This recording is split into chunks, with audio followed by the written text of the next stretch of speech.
Hello everyone! Hi guys, welcome back to another episode of our retirement journey. Yes. So real quick, if you go on our actual YouTube channel page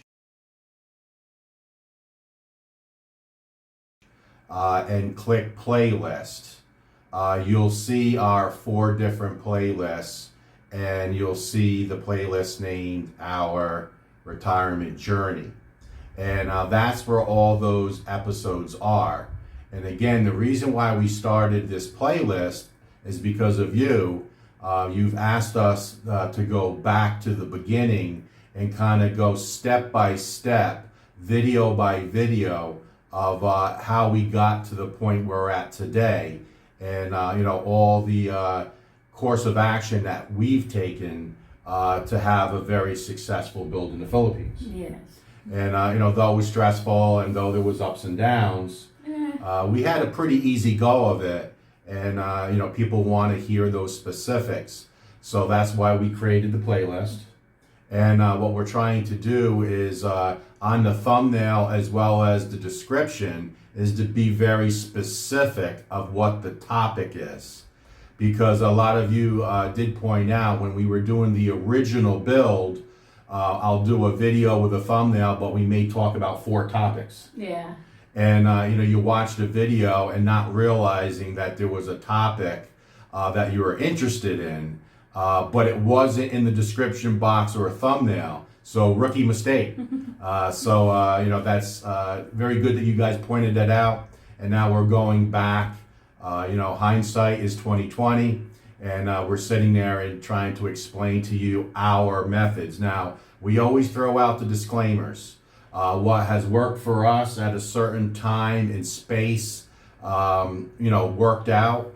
Some things didn't work out, and we came up with solutions or workarounds. And, we want to share all of those with you. Our experience. Yes. So again, just because it worked for us doesn't mean it will work for you. And then again, you may do something very different and get better results. We all know that's the case. But again, we did have a pretty easy go of it. We basically checked off all our boxes that we wanted. And the build was done just over 6 months. We moved in 6 months and 4 days, and then it took about another, 3 to 4 weeks to finalize. So if you round that up to 7 months, we had our house, our pool, our fence, everything completed, all finishings, clean up, punch list in 7 months. So that's not bad, and that's why we created that playlist. Yeah.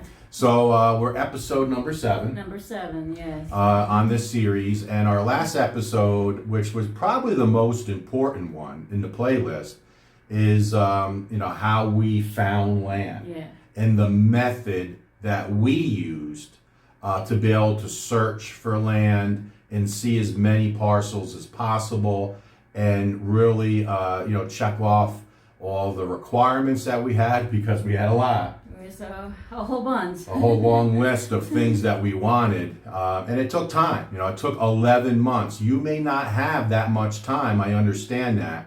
And we were lucky we were here for that search. That was something that was very strategic for us. We wanted to have boots on the ground, and we wanted to, search for land while we were here. We didn't want to buy property when we were back in the U.S. and just go with what a real estate agent would tell you, or maybe if we had a family member see the property for us, what they thought of it, or photos or videos or even drone shots of the property. I don't think that would have done the properties that we've seen justice. No, it would not. Yeah, so we wanted to be really detailed. So we waited till we were here. And again, that's what we did. Maybe you don't want to do that. Maybe you want to get the property bought, 5 years before you retire, and you're not going to be here during that search. That's fine. We're just saying that that's what we wanted to do, because we were very, very picky. And you guys know the story. We want this to be our last house. So now, in that episode, we talked about how we found land, we purchased the land, and now we have that behind us. That's a big piece of the puzzle. Yes, definitely. So- Finding the right one. Finding the right lot. Yeah, big piece of the puzzle. So now this episode is about what are the other things that we did basically at the same time to prepare the home or the property, I'm sorry, to be built upon. So, the first thing is we had to clear the land. So that's pretty simple. So what we did was we just walked around the neighborhood and introduced ourselves to all our neighbors. Now, we don't have too many neighbors. No, not too many. No, it's yeah. like 4 neighbors in the entire area. That is close to us. That was close to us, yeah. So we just walked around, and the first meeting was, just introducing ourselves and saying that we bought the lot, this lot, and that we're really looking forward, to be your neighbor. We wanted to do that because where we live and where you may buy land, there may not be a lot of foreigners in the area. Maybe there is, maybe there isn't. Well, up here, there's really only one other home that we know of that there's actual foreigner. Other than in our little subdivision here, there eventually there'll be homes, and my understanding is all of them will be foreigners. But in this area, say 1 kilometer from this spot right here, there's only 1 or 2. Yeah. Actually, there's 2. There's 2, there's one behind us. Yeah, one behind us, and then then the restaurant. The restaurant. Yeah. So there's 2 foreigners within, say, a kilometer of us. So we wanted to go out of our way to introduce ourselves. Really try to get off on the right foot. Say hello. Yeah. Let them know that we're going to be good neighbors, and just start that relationship from the very, very beginning. So we did that, and that was something that we talked about that we wanted to do years ago when we were sitting talking about moving to the Philippines. We wanted to make a good first impression. So we did that. But at the same time, we were asking all the families, hey, do you know anybody that is looking for work? Yeah. Start off with the cleaning of the property. And we found 2 young guys. Yes, a couple here. That said, I wouldn't mind doing it. We said, what is the going rate here? Because we didn't know. And they told us what they were comfortable with getting paid, and we were fine with that. And we said, okay, you guys can start, and it was just a few days. A few days. Yeah, and there's videos. If you go back to our original videos, you'll see the 2 guys that cut down the property, and they had it done, I think, 2 days. 2 days, yeah. Yeah, 2 days to clear the property. Yeah. So you want to get that done so you see what you have. But at the same time, Will and I were very busy. We had to find an architect and or an engineer, and our architect happened to be an engineer, so it worked out very well. So we'll just call it architect, to design our home that we created on paper. So we sat down, probably many of you know this, but we sat down and drew out exactly what we wanted with dimensions, the size of the rooms, taking into account our furniture, where we wanted the kitchen, where we wanted the doors. The master bedroom. The master bedroom with the Yeah. walk-in closet, which we got that inspiration from my sister's home back in New York. We did a lot of research on Google, like modern bathrooms, for example. Our master bathroom has a very unique shower Yes. layout. And actually, we have more than one friend of ours who are building homes that's going to model their master bathroom after ours. And we just recently had a couple come up with their contractor to take dimensions and look at it, and they're going to basically design their master bath like us. So we really did take our time and look through. The internet is a big help, guys. You can flip through. We wanted a modern home, so we said modern home photos. That gave us our inspiration, or modern home bathrooms or master baths, and start looking at, and then we would just take a snapshot of it, and we were trying to do our best to sketch that To out. sketch it for them to understand. For them to understand it. Our contractor. Right, Yeah. right. And our architect. Architect also. So what yeah. we did was we put it all on paper. You should do the same, because if you're going to build your own home, why not have it exactly the way you want? What you want. Why go to an architect and say, hey, design me a home, I want it to be 3 bedrooms, 2 baths, come up with something. And they're going to basically go back to blueprints that they've probably used many times over. It's a standard house. It's going to have a standard look.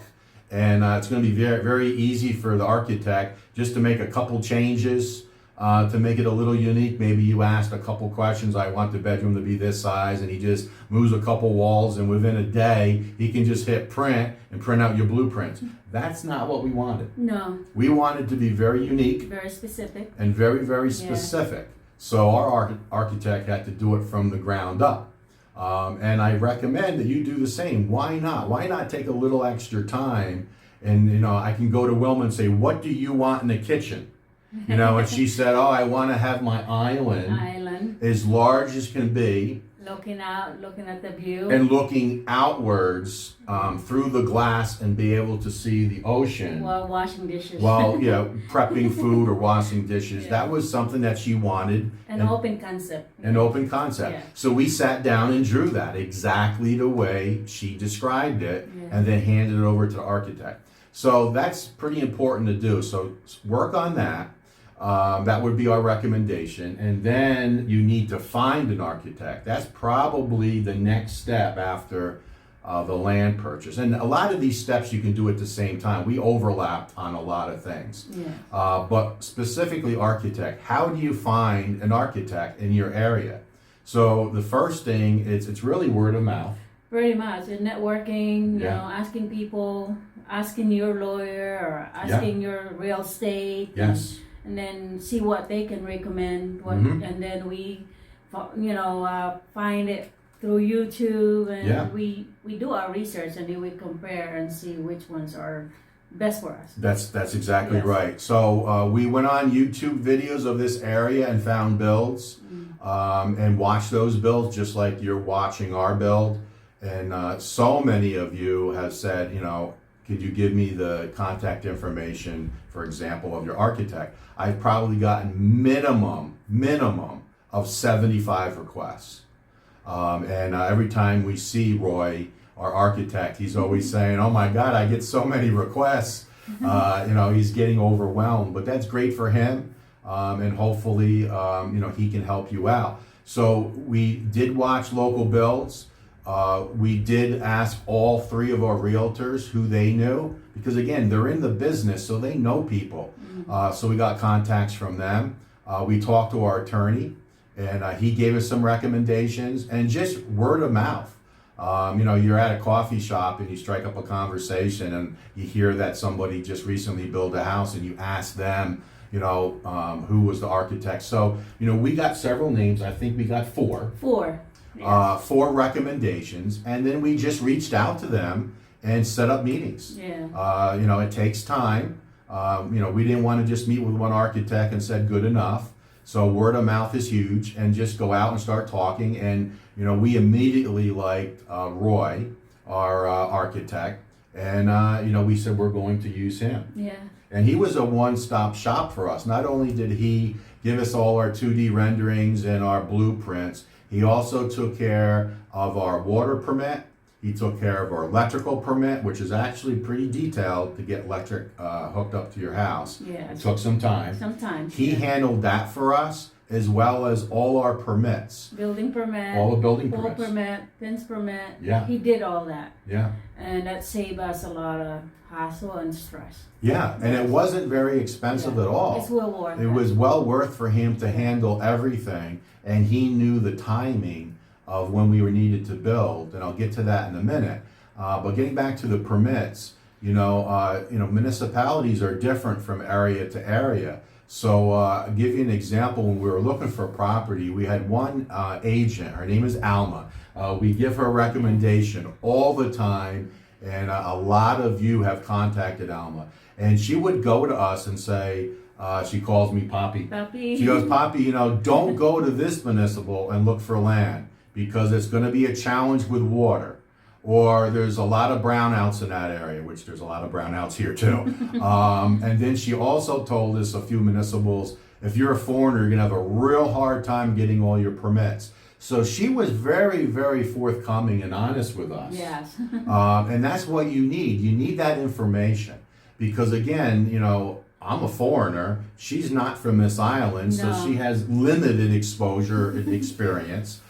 She did build a house before, so she has more experience than I have in the Philippines. But it was all my family handling all Yeah, that. I was family. in the U.S. Yeah, that's true. So- So it was really, we were newbies. So Yeah. when you have somebody to say, you know, don't go this way, go that way, kind of like what we're doing now, is a big help.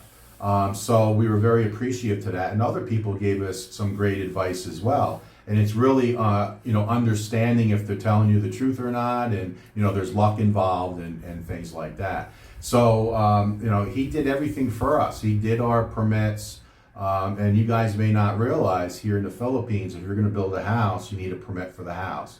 If you're going to build a concrete wall around your property, which so many people do, we certainly did, you need a permit for that. It's a separate permit. Yes. And then if you want a pool, you know, and a lot of foreigners like to have that pool, you have that option to, you know, go swimming anytime you want. That's a third permit. So that's something you have to, you know, realize that it's involved. A lot of paperwork. A lot. You know, you guys know if you're, you know, here in the Philippines, just to get a driver's license or to get, Oh, boy. you know, get a visa or whatever, it's paperwork, paperwork, paperwork. 4 copy each. Yeah, 4 copies, notarized. Yeah. You know, it's just amazing the amount of paperwork. Do you really want to do that yourself? And we know from being here, you know, the last, you know, couple years, that a lot of people have tried to do it themselves. And then they give up. And they just give up. They're stressed out. Yeah. You know, they get sent on wild goose chases, and you have to do this, you have to do that. And it's just not worth it. It takes way longer. And just to pay a professional who knows how to navigate, has already established relationships with all these government agencies and municipalities, and it just goes right through. Yes. Roy got our building permit in 2 weeks. Yes. From application, he did all the paperwork, we didn't Yeah. have to do anything. From submittal to getting the permit, 2 weeks. So again, having a professional is very important. So architect, search it out, use that method, try to talk to as many as possible. Next up is contractor. Contractor. And that's Yeah. scary as well, because that's the person who's going to build your home. Yeah. So really, it's the same process. We watched YouTube videos, and often they'll tell you what the contractor is. Sometimes they don't. Again, real estate agents, attorneys, they all, architect, they all know each other. Yeah. It's a small community. And they know each other, and you'll get a lot of word of mouth. And then again, you know, often, and we were surprised when we got here, you know, we go out to dinner and there'd be foreigners there and they build homes. And, you know, some people said 10 years ago, 5 years ago, they just finished their home. And they said, yeah, this is who I used. You know, let me give you their contact information. So I think we had 3 or 4 interviews with contractors as well. Yes. Yes, I think it was 4. There was a 4th one. And it was just a quick, we went to visit a home, and it was just like maybe an hour session. Yes. It wasn't really a sit down. So we had 4 interviews. Yes. With contractors, because again, you could have all the permits and perfect land, and you know, you have everything ready to go. You designed a beautiful home, and then if the contractor doesn't do the right thing, you know, it could all fall through. So again, do your due diligence. Hopefully you have boots on the ground and you're doing the face-to-face, because with us, it was gut.